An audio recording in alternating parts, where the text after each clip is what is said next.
You've just gotten home, maybe after a long highway run or pulling a heavy load up a hill. You shift into park, turn the key, and the engine goes quiet.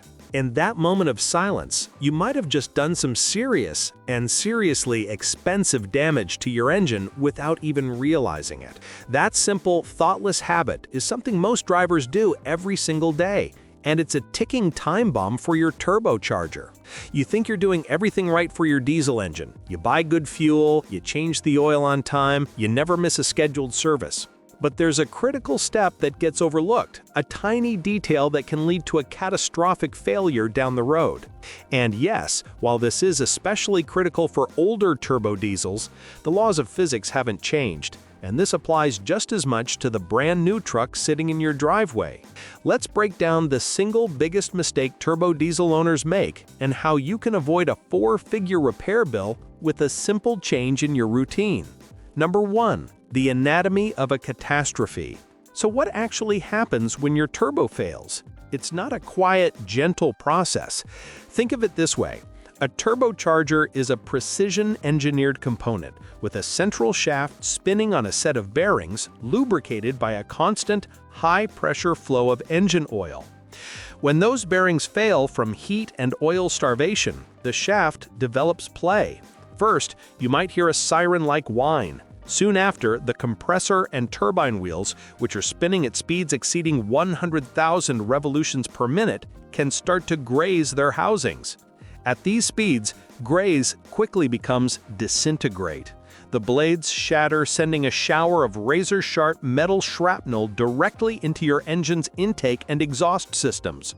These metal fragments can embed themselves in your intercooler, travel past the valves and score your cylinder walls, chew up your pistons, and destroy your catalytic converter or diesel particulate filter. What started as a failing turbo has now contaminated your entire engine. The repair is no longer just a turbo replacement. You could be looking at a complete engine rebuild or replacement, a repair that can easily run into the thousands, sometimes even tens of thousands of dollars, all because of what happened in those few seconds after you turn the engine off. 2. Turning your oil into poison. To understand why this happens, you have to visualize what your turbo goes through. When you're driving hard, climbing a steep grade, towing a trailer, or just cruising at high speed for a long time, that turbocharger is working overtime. Exhaust gases passing through it can reach extreme temperatures, causing the turbo's housing to glow a dull cherry red. It's an inferno in there. Throughout this process, your engine oil is the turbo's lifeline. It's not just a lubricant, it's also a coolant, constantly circulating through the turbo's core, carrying away that intense heat and keeping the bearings alive. The moment you turn off the ignition, that lifeline is severed. The oil pump stops. The coolant pump, if it's belt-driven, also stops. But the turbo itself is still incredibly hot, a pocket of residual, searing heat. The oil that's left inside the turbo's passages and around the bearings is now stagnant. It's like leaving a thin layer of cooking oil in a red-hot skillet on the stove and just walking away. That oil literally cooks. It breaks down, thickens, and burns, turning into hard, gritty carbon deposits. This process is called oil coking.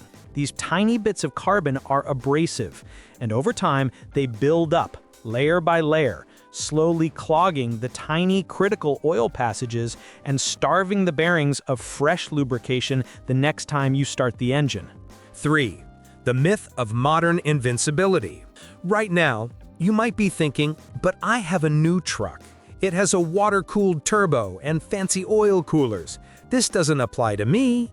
While it's true that modern turbochargers are far more robust than their predecessors, they are not immune to the fundamental principles of thermodynamics.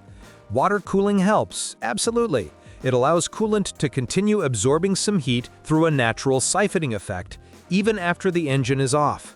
However, it can't magically eliminate all of it, especially after a period of extreme use. The core of the turbo, where the oil lubricates the bearings, remains the hottest part. The oil flow still stops. The coking process, while slowed down, can still occur. This isn't just a theory, it's a reality acknowledged by the people who build these engines. Major manufacturers like Ford, Volkswagen, and even BMW explicitly state in service literature and owner's manuals that after heavy operation, the engine should be allowed to run at idle for a short period before shutdown. They know that even with the latest technology, allowing that turbo to cool down gradually is the only guaranteed way to prevent the formation of those destructive carbon deposits and ensure a long service life. 4. The simplest, cheapest engine insurance. So how do you prevent this silent killer from destroying your engine? The solution is incredibly simple, costs absolutely nothing, and takes less time than it does to check your phone. All you have to do is wait. Before you shut down the engine, let it idle. This keeps the oil pump and water pump circulating fluids through the engine, and most importantly, through that scorching hot turbocharger. This flow of oil and coolant acts like a cooling bath, steadily and safely drawing the heat away from the turbo's critical components, allowing its temperature to normalize. The big question is, for how long? For general light-duty city driving, like running errands around town, a short wait of about 15 to 30 seconds is plenty. However, if you've just come off a long highway trip, spent time driving at high speeds, towed a heavy load, or climbed a significant hill, you need to give it more time. In these cases, a cool-down period of 60 seconds, maybe even up to 2 minutes for extreme towing situations, is the best practice.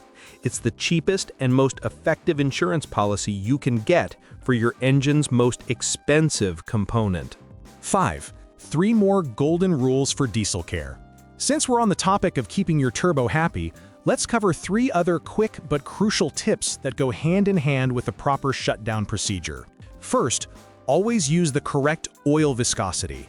Your engine and turbo are designed to work with a specific thickness of oil. If the oil is too thin, it won't provide an adequate protective film on the bearings at high temperatures. If it's too thick, it won't flow quickly enough on startup, causing wear. Check your owner's manual and use exactly what the manufacturer recommends. Second, change your oil more frequently than you might think. Even with modern synthetic oils, the extreme heat from the turbo can cause the oil to break down over time. In demanding conditions, stretching oil change intervals is a bad idea. For most turbo diesel vehicles, especially those that work hard, changing the oil somewhere between the 4,600 and 6,200 mile mark is a smart move for maximum protection. And third, avoid long periods of idling when the engine is cold. A cold diesel engine doesn't burn fuel completely at idle, which can lead to excessive soot and carbon buildup inside the cylinders and on the turbo vanes. The best way to warm up a diesel is to start it, let it idle for maybe 30 seconds, and then drive it gently until it reaches its normal operating temperature. 6. Putting it all into practice. This might all sound like a lot to remember, but it's really about building a simple habit.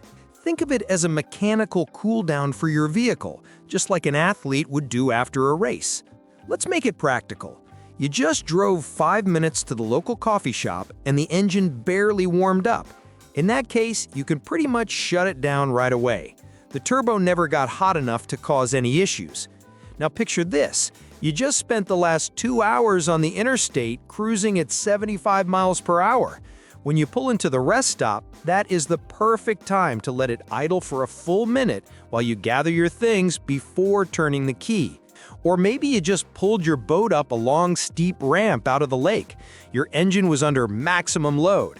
That is absolutely a situation where you should let it sit and idle for at least 2 minutes to let that turbo cool down safely. It's not about being paranoid. It's about being smart and understanding what your machine needs.